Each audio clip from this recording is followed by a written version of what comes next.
I always thought my son was my greatest blessing. But that morning, I discovered he had been planning to destroy everything my husband and I had built. The truth was worse than I ever imagined. He wasn't just rebelling, he wanted revenge against us. What happened next changed our family forever, in a way no one expected. Before I continue, subscribe for more stories of love, betrayal, and karma, just like this one. I always believed the foundation of our family was unshakable. For 22 years, my husband Mark and I had poured everything into raising our only son Ethan. He was the child we prayed for, the miracle we waited almost a decade to have. And for most of his life, he'd been the bright spot in every room. Funny, smart, a little mischievous but always lovable. At least, that's what I believed.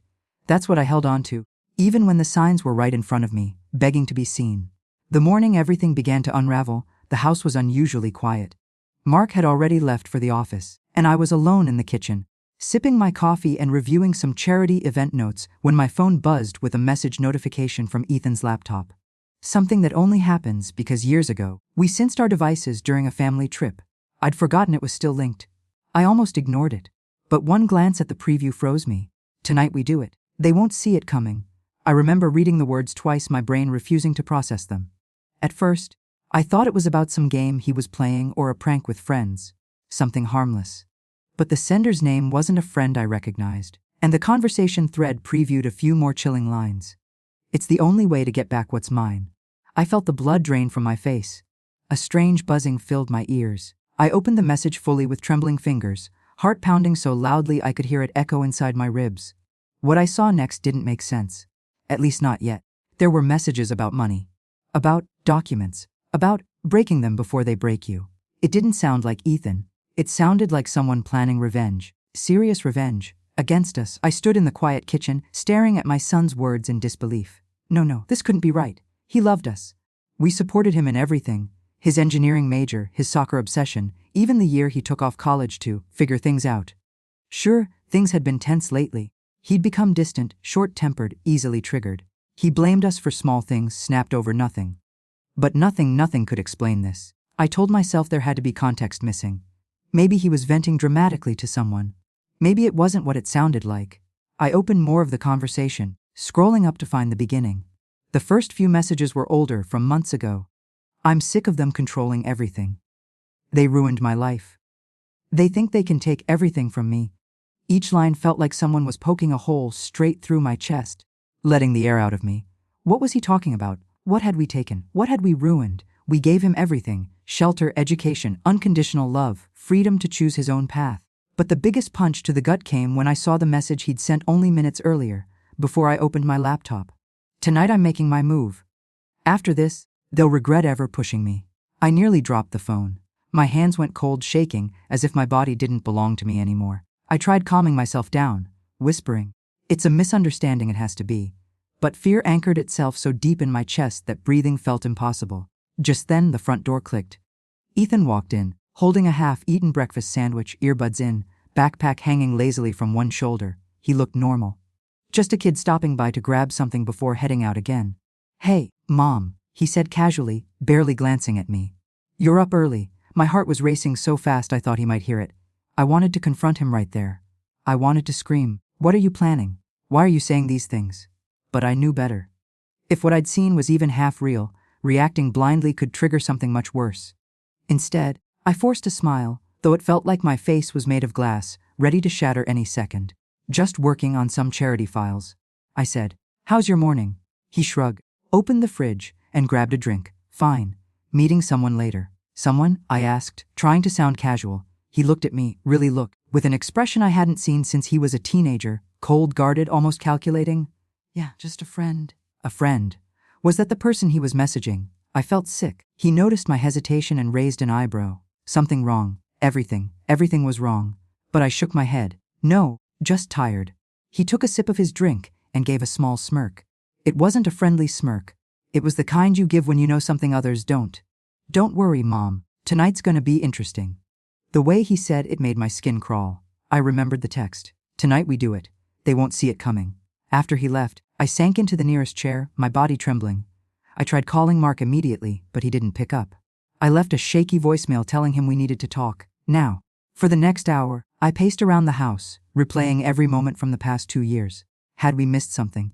Had Ethan been suffering silently?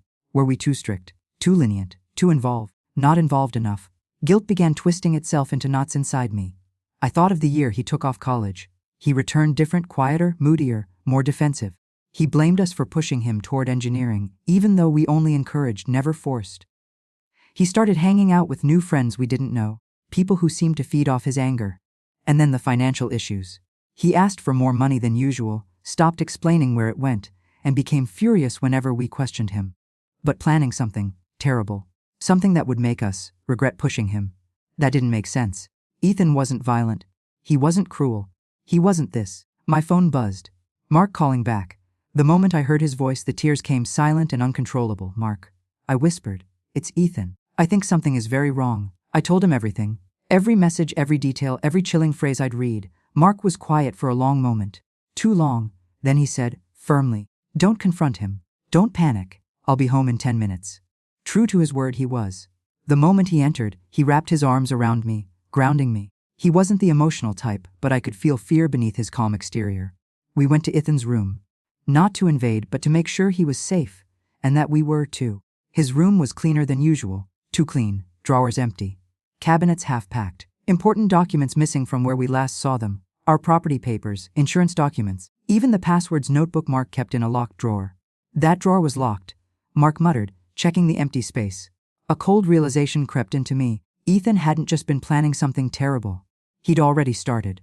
Mark and I exchanged a look that said everything neither of us wanted to say out loud. Fear, heartbreak, confusion. Our son wasn't just upset or rebellious. He was preparing something calculated, something big. And according to the messages, it was happening tonight. Mark took my shaking hands. We'll figure this out, he promised, though even he didn't sound convinced. But as I looked around Ethan's emptying room, the truth settled heavily in my chest. Whatever our son was planning, we had no idea how far he was willing to go, and we had no idea how to stop him without destroying what little trust we had left. But by tonight, one thing was certain. Our lives would never be the same again. Mark and I spent the rest of that morning trying to make sense of the pieces scattered in front of us. Pieces of a puzzle that painted a picture neither of us wanted to believe about our own child. Every parent knows their kids can hide things, make mistakes, fall in with the wrong people. But this felt different. This felt orchestrated, intentional. After searching Ethan's room, we sat on our bed, stunned into silence. Sunlight streamed through the curtains, but there was a heaviness in the room that made everything feel dim. I kept replaying his cold smirk in the kitchen. That wasn't the boy I raised. That wasn't the child who used to climb into my lap when he had nightmares or cheer when Mark came home from work. Something had changed inside him, and I couldn't trace where, or when, or why. We didn't want to go through his laptop. It felt like crossing a line, but we had no choice. After what we saw in his room, we needed answers. When we opened it, the screen was locked behind a new password, a password we didn't know. He changed it yesterday, Mark noted, checking the laptop logs. Yesterday. It felt deliberate, as if Ethan had predicted we might find something. We checked his desk drawers, hoping for clues that didn't involve digital screens. Most were empty, except for one, a small spiral notebook tucked between his old textbooks. Inside were scribbled notes, chaotic handwriting, lines scratched and rewritten, as if he were planning something and rewriting the script. Leverage. Control the narrative. They think they can make decisions without me. Take back what's mine. Each phrase cut deeper than the last. What narrative? What leverage? What decisions? What is he talking about? I whispered. Mark shook his head, his brows knitted. I don't know, but it sounds like he thinks we're against him. Why would he think that? We've done nothing but support him. Mark's jaw tightened. Someone could be feeding him lies. Or he's confused, or he didn't finish.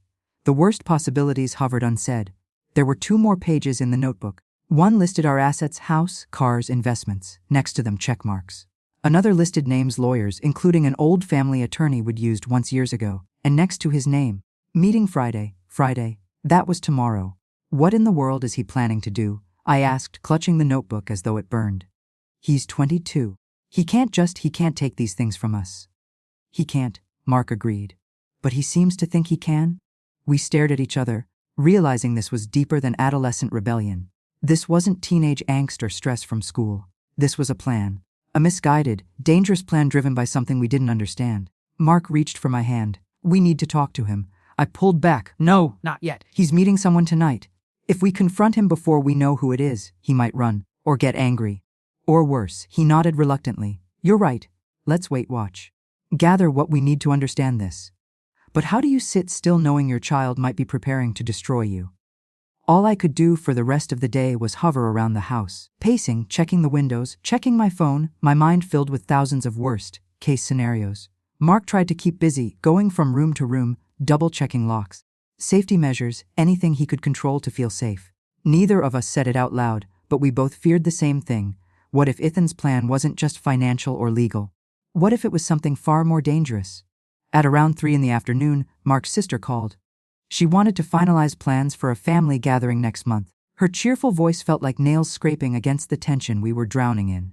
How's Ethan? She asked casually. My throat tightened. He's fine.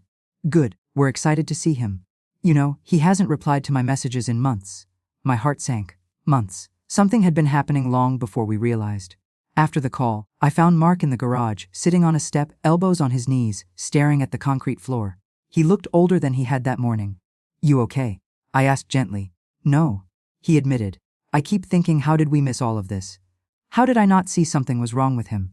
I sat beside him. We raised him with everything we had. We can't blame ourselves until we know the truth. He shook his head. This isn't just anger, Linda. This is delusion. He thinks we're out to get him, that we ruined his life, that we're withholding something from him. What if someone is manipulating him? The idea hit me with a force I wasn't prepared for. Manipulation. Yes, that made sense. Someone could be feeding Ethan poison, emotional or literal. But who? I didn't have an answer. We spent the next couple of hours in limbo. Mark attempted to go back to work remotely, but he couldn't focus. I tried cleaning the kitchen, but every time I wiped the counter, I saw Ethan's face from earlier, smirking, distant, cold. At around 6 p.m., the front door opened. Ethan walked in. His expression was unreadable. No anger, no guilt, no anxiety. As if nothing was wrong, Mark and I exchanged a quick glance. Hey, I said softly. Hey, he replied. His voice flat. He walked to the fridge, grabbed a bottle of water, then started heading upstairs. I stepped forward. Ethan. He paused mid-step. Can we talk? He turned slowly. His eyes were calm, but not warm. About what? You've been distant lately, I said carefully. We're worried about you. A small smile tugged at the corner of his lips, but it wasn't a kind one. I'm fine. Mark stepped in, placing himself at an angle, protective, but not confrontational. Son, if something's bothering you, we want to help. Ethan took another step up, distancing himself physically and emotionally. Nothing's bothering me. You sure? Mark asked. Ethan shrugged. I'm meeting someone later. Can we do this tomorrow? Who are you meeting? Mark asked, trying to keep his tone neutral. He stiffened. A friend. What friend? The temperature in the room changed instantly. Ethan turned fully, narrowing his eyes at Mark. Why? So you can control that too? It was like the ground shifted beneath us. What do you mean by that? I asked, my voice shaky. Exactly what I said. He snapped. You two have controlled my entire life, my choices, my future. I'm tired of it. Ethan, Mark said calmly, we've never controlled you. He let out a humorless laugh. Sure. Keep telling yourselves that. Before either of us could speak again, he turned and walked upstairs. We heard his bedroom door slam. The sound cracked through the house like a warning shot.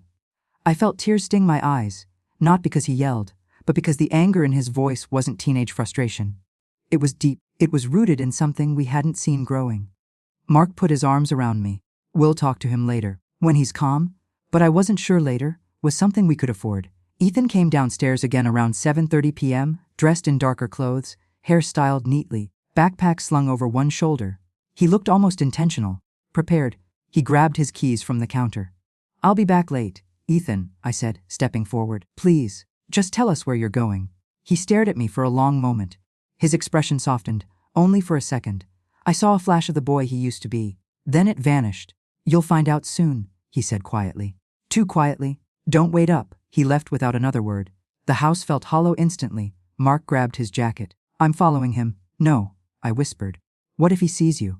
What if it pushes him further? We need to know who he's meeting. He hesitated, then slowly nodded. Okay. Then we track his phone. We'd installed a family tracking app years ago when Ethan went on a road trip with friends. He never removed it. Mark pulled up the app. A small dot blinked on the screen. Ethan was going downtown, but not to a restaurant or cafe. He was heading toward a cluster of office buildings. Places people didn't go at night unless they had business that thrived in the dark. We both stared at the map as the dot moved. What is he doing? I whispered. I don't know, Mark whispered back, but we're going to find out. He grabbed his keys. I'm going, he said. Then I'm going with you. He didn't argue. We rushed into the car, and within minutes, we were following the path of our son's signal. Something inside me already knew. Tonight was going to change everything. Everything. Downtown looked different at night, colder, sharper, filled with shadows that moved like they were alive. As Mark drove, the blinking dot on our phone screen kept shifting closer to a district we rarely entered. Rows of tall, dark buildings stood shoulder to shoulder, their glass windows reflecting city lights like silent watchers. I gripped the phone tightly, my palms damp. He's turning onto Fremont Street, I whispered. Mark nodded, clenching the steering wheel. That's mostly law offices, private firms, some less reputable ones. My stomach twisted. The earlier messages mentioned lawyers, documents, meetings. Was Ethan trying to get legal control over something? Property, our home, finances. How would he even know where to start? He's not thinking straight, I murmured. Someone's manipulating him. That's what scares me. We parked half a block away, far enough to stay out of sight, but close enough to move quickly if something went wrong. Ethan's dot had stopped moving. He was inside one of the buildings. A tall structure with tinted windows, the sign barely visible in the dim streetlight. Silverman and Graves. I read aloud. Isn't that? Mark nodded tightly. A law firm for high conflict cases. They handled a neighbor's messy inheritance dispute years ago. They don't care who's right. They care who pays. We exchanged a devastated look. Ethan was here. Seeing the building with my own eyes made everything feel painfully, suffocatingly real. Mark exhaled slowly. Okay. We go in, quietly. We listen. We don't confront unless absolutely necessary. We approached the glass doors. They were unlocked. Strange for the time of night. A security guard sat behind a desk inside, distracted by a TV show on his tablet. He barely looked up as we slipped past. The hallway smelled like old carpet and coffee. A row of elevators sat against the far wall, but the screen showed one was already on the 8th floor, exactly where Ethan's location pin hovered on our phones. We took the stairs. Halfway up, I had to pause, gripping the rail. My heart wouldn't slow down. Mark placed a hand on my back. Breathe. I'm terrified of what we're about to find. Me too. His voice was cracked at the edges, but we're in this together. We reached the 8th floor landing quietly. The hallway was dim, lit only by a few flickering ceiling lights. Down the corridor, we heard voices behind a slightly open door. Mark held a finger to his lips. We crept closer. Ethan's voice came first.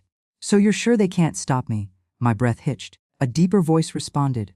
If everything you told me is accurate, you have leverage. And fear is a powerful motivator. Fear. I pressed my hand over my mouth. Ethan sounded cold. Calculating, like he was discussing strangers, not his parents. Mark leaned closer, peering through the narrow slit in the doorway. His whole body stiffened. I followed his gaze. Ethan was seated across from a man in his late 50s. Balding, expensive suit, eyes sharp like he'd seen every kind of human mistake. Legal documents were spread across the table. The lawyer tapped a stack of papers. Once these are filed, your parents will have no choice but to respond. This could get messy. I want it to get messy, Ethan said. They deserve it. A chill rippled down my spine. What exactly do you think we took from you? The lawyer asked. Ethan leaned back, arms crossed. My life, my future. They tried to force me down a path I never wanted. They control everything. Money, decisions, even who I talk to. That's not true, I whispered, tears welling. That's not true at all. The lawyer shrugged. They're your parents. It's not unusual, Ethan scoffed. You don't know them. Mark's hand tightened around mine until it hurt. Ethan continued, bitterness dripping from every word. They act like they're perfect, like they know what's best, but they don't trust me. They monitor me. They question everything. They treat me like a kid. That's not, I began, but Mark gently shook his head, urging silence. The lawyer cleaned his glasses. So let's be clear, you want to claim emancipation retroactively and argue financial mismanagement. Yes, Ethan said, and I want to freeze their assets until the investigation is complete. Mark inhaled sharply. Freeze our assets, he whispered incredulously. The lawyer nodded. It's extreme, but not impossible. If you're claiming they misused funds meant to be yours. Which they did, Ethan interrupted. My mouth fell open. That was a lie. There was never any money that belonged to him alone. Everything we owned was from Mark's work, my inheritance, our shared savings. We gave Ethan money freely, never withholding anything essential. What on earth had he convinced himself of? The lawyer tapped a pen. But to move forward, I'll need evidence. Documents, correspondence, anything showing undue control or manipulation. Ethan nodded. I have everything, and tonight, I'll get the rest. The words hit me like a punch. Tonight. That meant he was planning to come home after this, with intent to search, steal, or tamper with our belongings. I looked at Mark. His face had gone pale. "We have to stop this," he whispered. "No," I whispered back. "Not yet." We couldn't storm in without understanding everything. Panic wouldn't help. But hearing our son talk about us like villains, dangerous villains, made something crack inside me. The lawyer leaned forward. "Ethan, I need to know the real reason you're doing this. This takes a special kind of anger." Ethan's jaw tightened. "You think I'm exaggerating? My parents don't believe in me. They never have. They think I'm weak. They treat me like an embarrassment. They want to control me forever."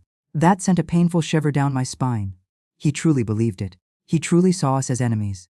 I pressed my back against the wall, fighting the urge to sob. The lawyer nodded thoughtfully. "Anger is a strong starting point.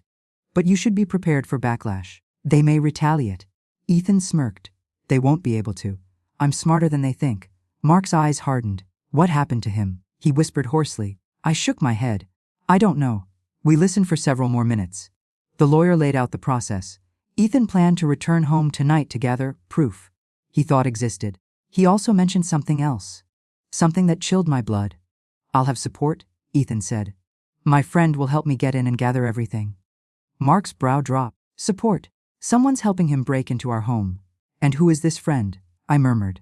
But Ethan never mentioned a name. Eventually, Ethan and the lawyer shook hands. Ethan placed several documents into his backpack. Mark grabbed my hand. "We need to leave before he catches us here." We hurried down the stairs, exiting the building just minutes before Ethan walked out. We ducked behind a row of parked cars as he met someone waiting. A tall figure in a hoodie.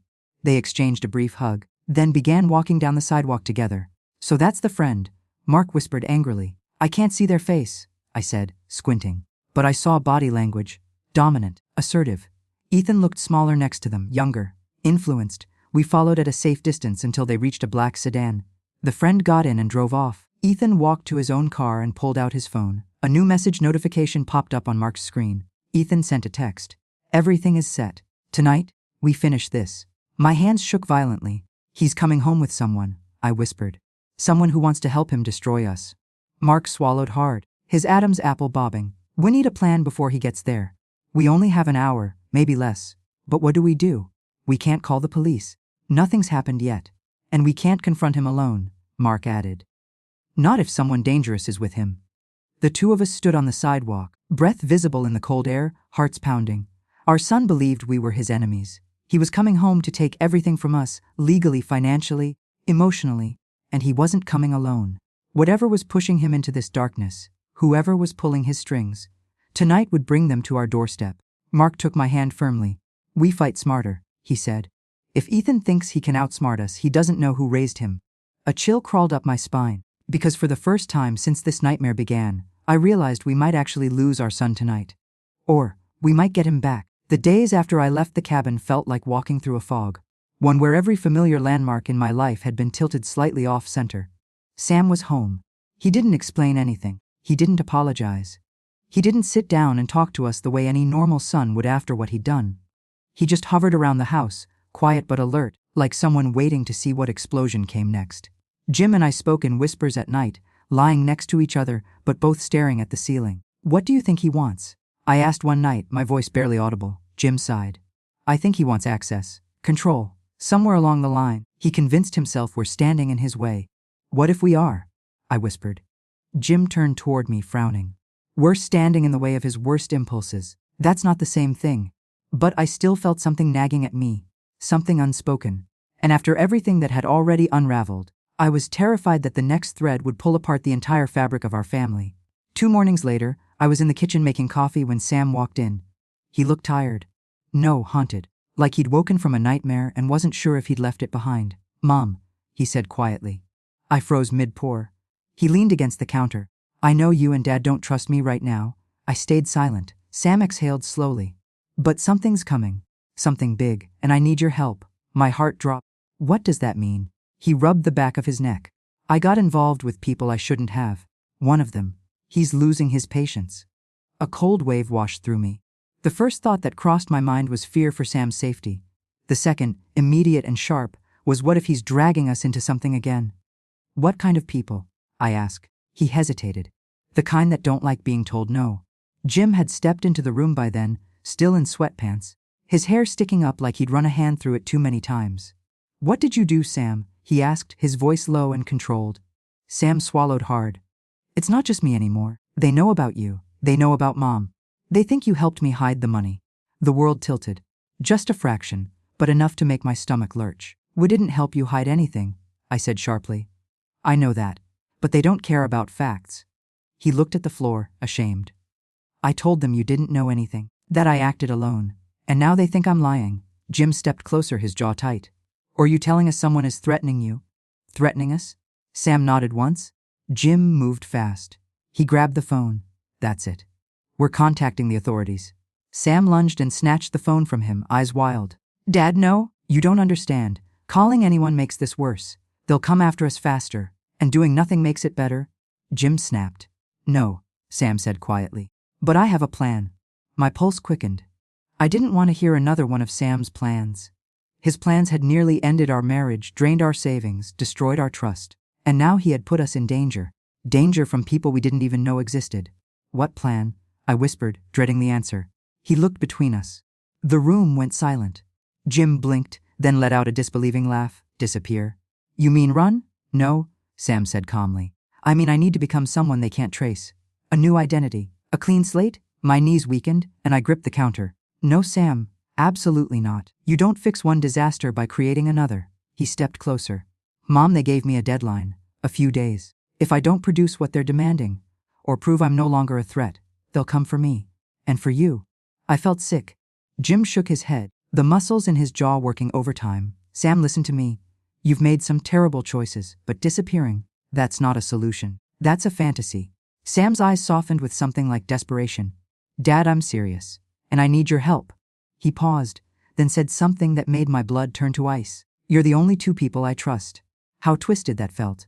How painfully ironic. Jim ran both hands over his face. We're done helping you break the law. Period.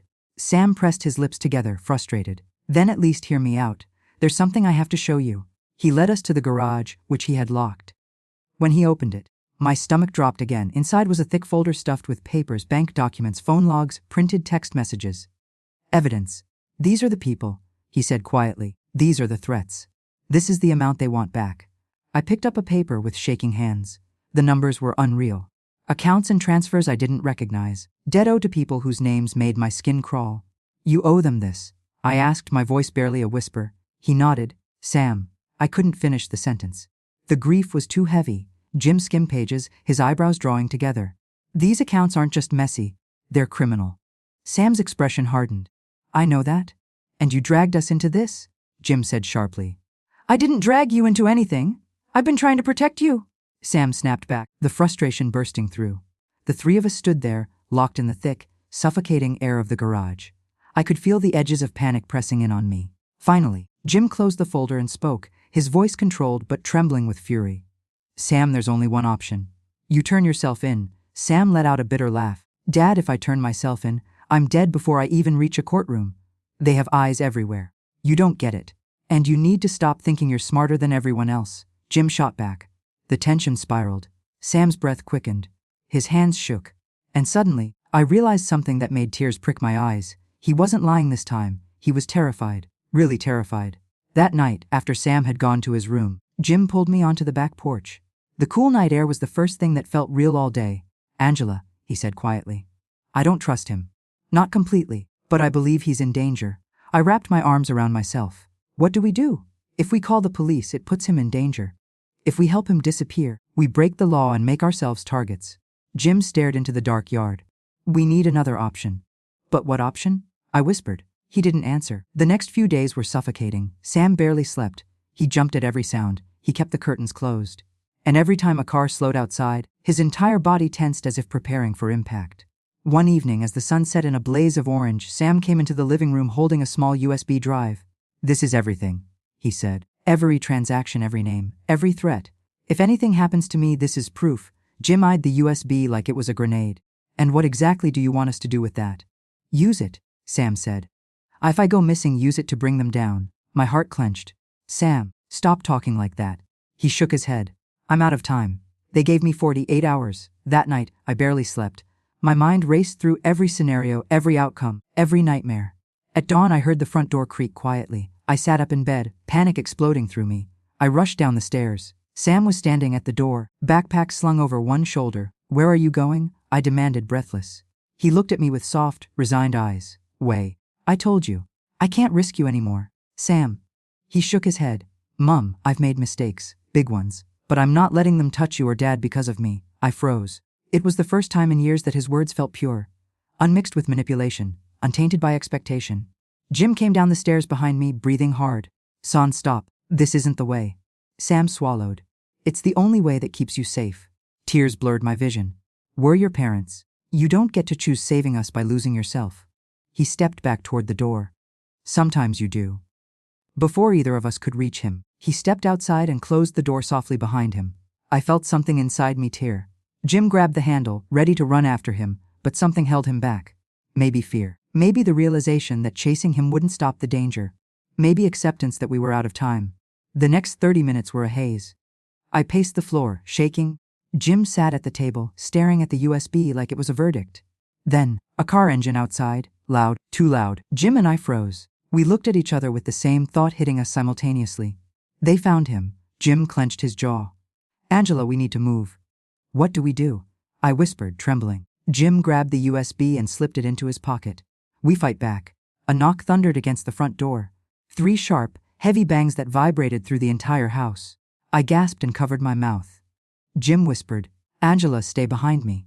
But my voice trembled as I whispered back the words that changed everything. Jim, what if it isn't them? What if it's Sam? Jim paused. The knocking came again, this time louder, more impatient. He approached the door slowly, then pulled it open. And what stood on the other side wasn't what either of us expected, not even close. Jim pulled the door open, bracing himself like he expected a group of dangerous men to burst in. Instead, a single figure stood on the porch. A woman, late 40s, maybe early 50s, sharp eyes, neutral expression, dressed in a dark blazer that made her look formal but not threatening. She raised her eyebrows the moment she saw us trembling. Mr. and Mrs. Harlow, she asked calmly. I froze. Jim didn't answer. She held up a badge. My name is Special Agent Dana Ross, FBI. My breath caught. Jim exhaled sharply, not relief exactly, but something close. Why are you here? He asked, voice steadying.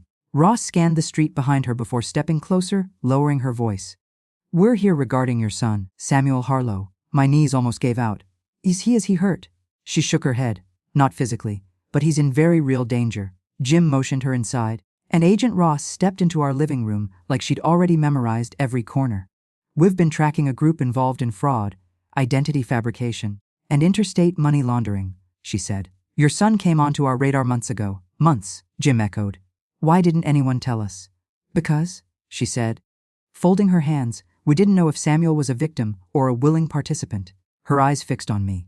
But today changed that. I swallowed. What happened today? She took a slow breath. Your son walked into our field office in downtown Raleigh an hour ago. My heart lurched. Hey, he turned himself in, he tried, she said. But the people he's involved with were already watching him. He led them straight to us. The room spun a little. Jim steadied himself against the wall. Is he safe now? I whispered. For the moment, she said. But his life is in immediate danger. And so is yours. She reached into her bag and pulled out a second badge, one that wasn't hers. One I recognized instantly. Sam's wallet. Sam's ID. He dropped these when the situation escalated, she said. What does that mean? Jim asked, voice tight. Agent Ross's face softened. Your son tried to protect you. He attempted to negotiate, offering us everything he had, names, accounts, evidence. But they're not interested in deals. They want silence. A deep, painful ache spread through my chest. After all the mistakes Sam had made, he had gone to them because he finally chose us. What do you need from us? Jim asked. Agent Ross leaned forward. I need you to tell me exactly what Samuel gave you. Evidence. Files. Anything. Jim reached into his pocket and pulled out the USB. Agent Ross's eyes sharpened. May I? He handed it over reluctantly. She slid it into a small encrypted reader she'd brought. Her eyebrows rose as she scanned the contents. Well, she murmured. Your son wasn't lying. She looked up at us. This is enough to collapse half their operations. Enough to make Samuel the biggest target of his group. My hands trembled. Where is he now? Agent Ross hesitated. That hesitation felt like a knife twisting.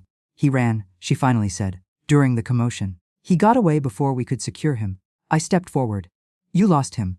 We're tracking him, she said. But those men are too. Silence settled in the room. Thick. Then suddenly, my phone vibrated on the kitchen counter. We all turned. Unknown number. My heart hammered as I picked it up. One message, one sentence. Mom, please don't let them find me first. My breath stopped. Jim stood beside me, reading over my shoulder, his whole body tensing. Agent Ross stepped closer. Mrs. Harlow, you need to share that message with us. But I couldn't hand it over. Not immediately. Not when Sam was alone, scared, hunted, and still reaching for me. I just need a second, I whispered. Jim's hand touched my shoulder in support, but his voice was steady. Angela, we can't hide anything. Not anymore. He was right. As much as I wanted to protect Sam, I knew we were far beyond the point of secrecy. I handed my phone to Agent Ross.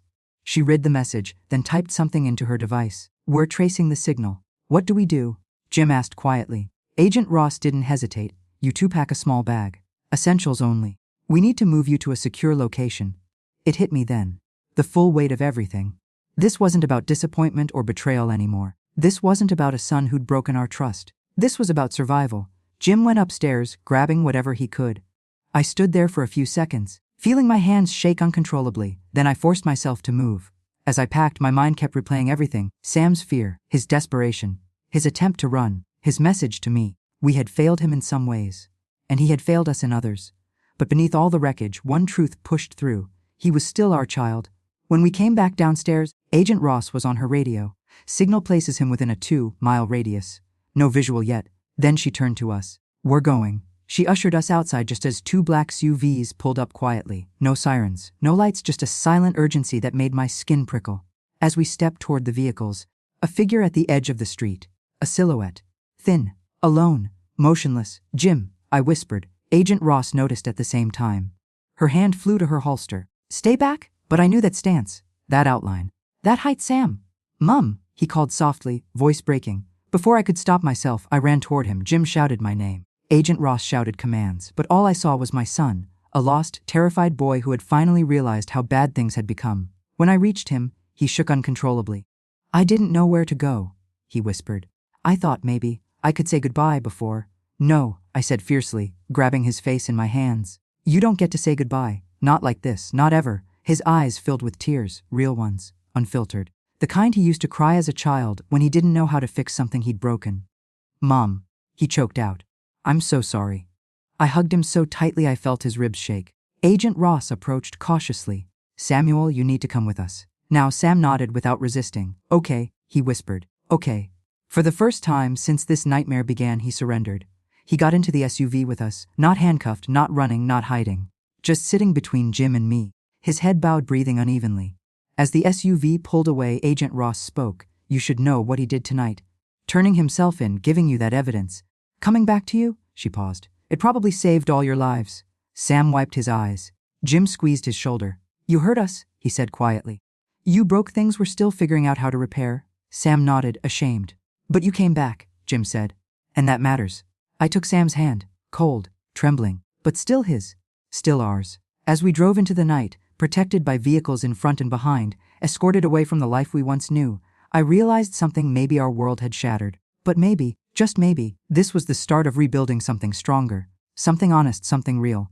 The story of what Sam did next, what the FBI uncovered, and what happened to the people hunting him would shock everyone. But that part comes later. Because in that moment, all that mattered was this: my son had finally chosen us. And for the first time in a long, long time, we chose him back.